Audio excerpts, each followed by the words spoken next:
Et à présent, mesdames et messieurs, nous parvenons à notre débat sur ce sujet. Le gouvernement prévoit les approvisionnements alimentaires des Égyptiens à des prix réduits pour le mois du jeûne musulman, le mois du Ramadan, à travers l'exposition Ahlan Ramadan, qui est disponible dans tous les gouvernorats de la République. Pour aborder ce sujet, nous avons le plaisir d'accueillir au bout du fil Dr Raouf Ghafar, qui est analyste politique et expert en économie. Bonjour.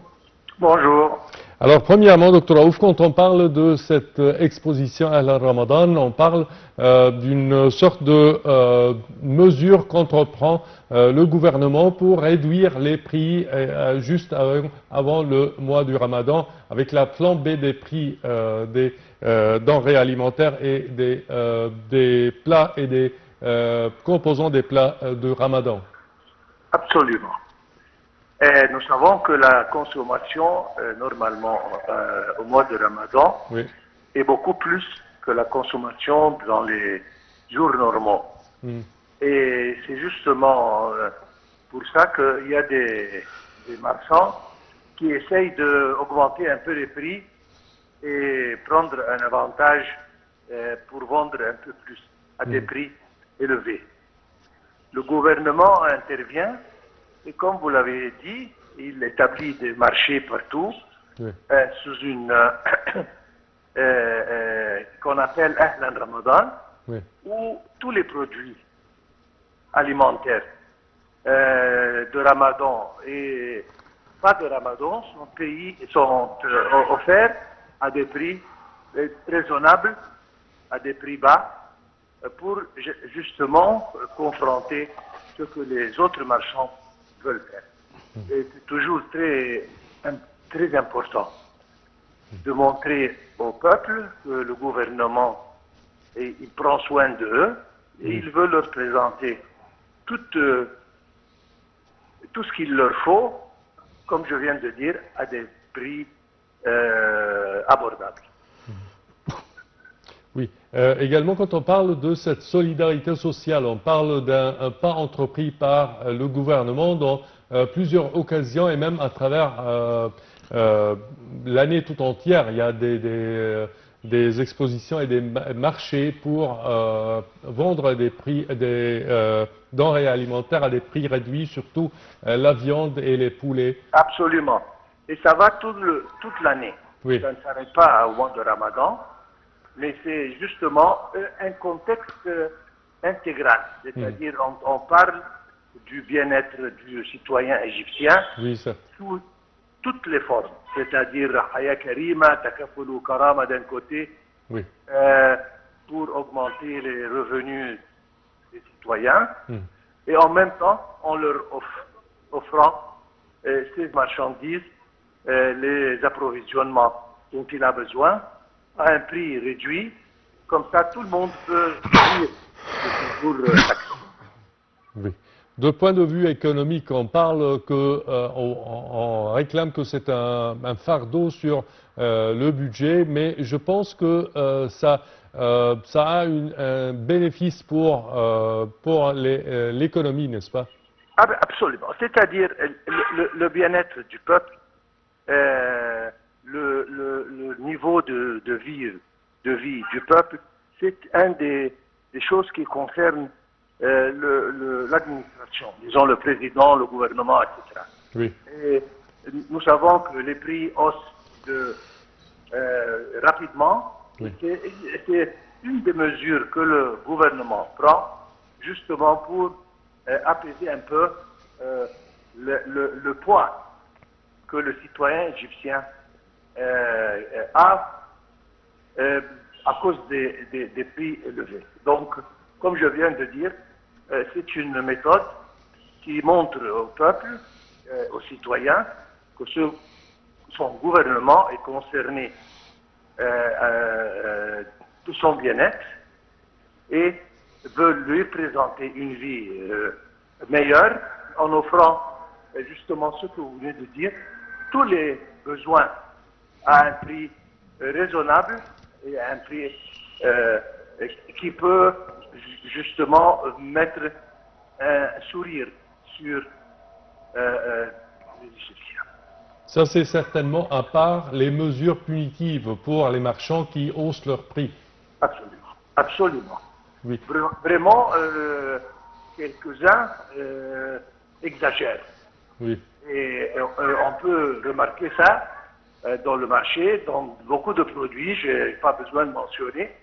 Alors ça, c'est une contre-mesure, justement, pour plaire et donner plaisir au peuple et aux citoyens normands. Quand on parle des besoins ou des approvisionnements alimentaires pour le mois de Ramadan, on parle certainement de l'import de produits spécifiques pour ce mois béni qu'aiment ou que apprécient les Égyptiens dans leur plat quotidien. Certainement. On parle des différentes huiles, Oui. on parle de sucre, on parle de thé, on parle de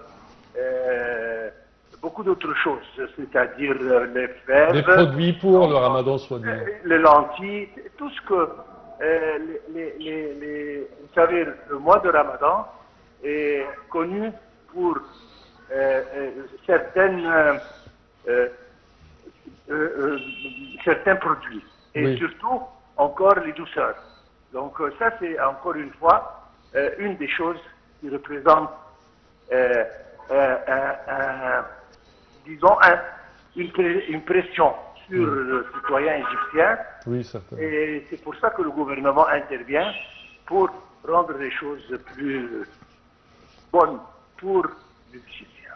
Oui, les marchands d'habitude, ils créent une sorte de carence de plusieurs produits et là, les prix flambent tout d'un coup, ils emmagasinent les produits et ensuite les prix augmentent.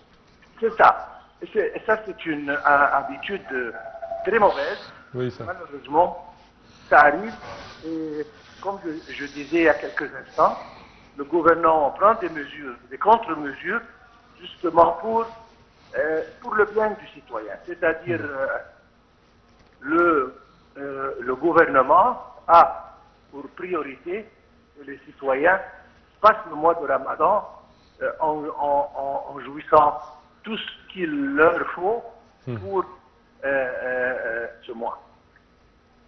Parfait. À part cela, docteur Raouf, quand on parle de nos jours, l'économie égyptienne avec les défis de part et d'autre, on prévoit, je dirais, un bon futur pour l'économie égyptienne avec les accords internationaux de commerce, également l'adhérence de l'Égypte à plusieurs organisations internationales telles que le BRICS par exemple. L'Égypte, sur le plan global, c'est un pays très important. Sur le plan régional, c'est un des pays, un des 2-3 pays, encore une fois, les plus importants. Oui. Donc, oui, nous avons besoin peut-être d'aide, de coups de main, mais en même temps, les organisations et les investisseurs qui viennent, ils savent qu'ils ont une chance pour un bon investissement. Donc, bien que nous, on se sert de ceci, mais encore, nos partenaires voient que ça, c'est des projets, disons, qui rentables, qui va leur rendre un bon taux sur leur investissement. Oui. L'Égypte a augmenté sa participation dans plusieurs je dirais, agglomération internationale récemment, avec certainement la complémentarité avec le Chypre et la Grèce, mais également elle fait part de l'Union africaine avec certainement des organisations telles que la COMESA, sa participation est active là-dedans. Également le monde arabe, on peut, je dirais, apprécier le rôle joué économiquement par l'Égypte internationalement. Ils font tout ce qu'ils peuvent justement pour améliorer l'Égypte, et développer l'Égypte, et ça sert tout pour le citoyen. Moi, j'insiste que tout va vers un bien-être, une meilleure vie pour le citoyen égyptien.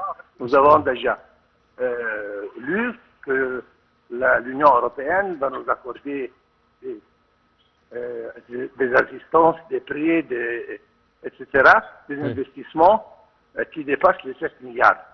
Et comme vous avez dit, quand on augmente notre participation dans ces institutions, on a toujours une possibilité d'augmenter, si jamais on a besoin, nos prêts.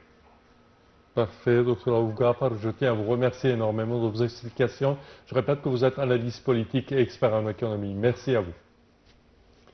Chers téléspectateurs, c'est ainsi que prend fin notre édition d'aujourd'hui de Bonjour l'Égypte. Je vous remercie de votre attention. Je vous donne demain rendez-vous pour une nouvelle édition. Au revoir.